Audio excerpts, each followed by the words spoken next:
श्री श्री 108 श्री श्री महावीर आखड़ा समिति समारोह आखड़ा नंबर 1 चनावे गांव आपका हार्दिक अभिनंदन करता है और करता ही रहेगा।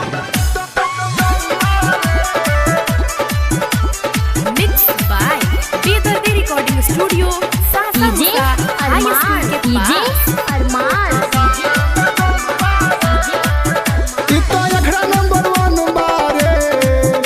चनावे में दम बारे इतो अखड़ा नंबर 1 बारे ए चनावे में दम बारे आज जोड़ी केहू बोली रे यहाँ चल गई बोली रे नहीं केहू से कम बारे ए चनावे में दम बारे इतो अखड़ा नंबर 1 बारे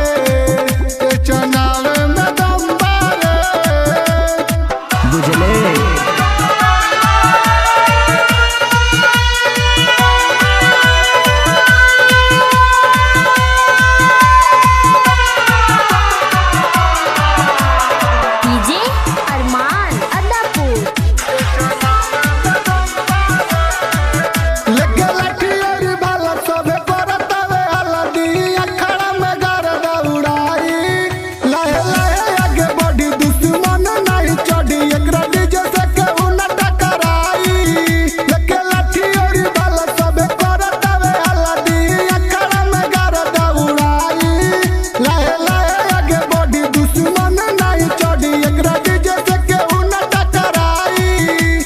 वीर बजरंगी के नाम सब बोलतावे पब्लिक तमाम नहीं केहू से कम बारे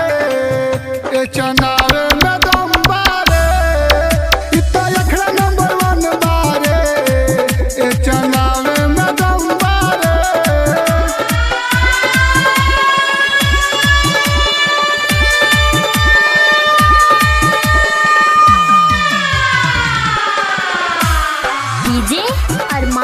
डीजे अरमान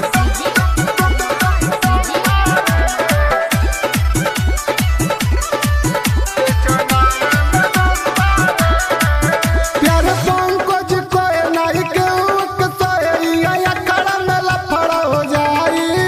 चल सिख सक गोली डर केहू नहीं बोली जदी बिचारा में आज केहू आई प्यारे पंकज कोई नहीं केहू के सोए अखड़ा में लफड़ा हो जाई चल सिख सक गोली डर केहू नहीं बोली जदी बिचारा में आज केहू आई आज केहू नहीं आती रे हाथी दुश्मन के छाती रे सबे अपन मगन बारे ए चना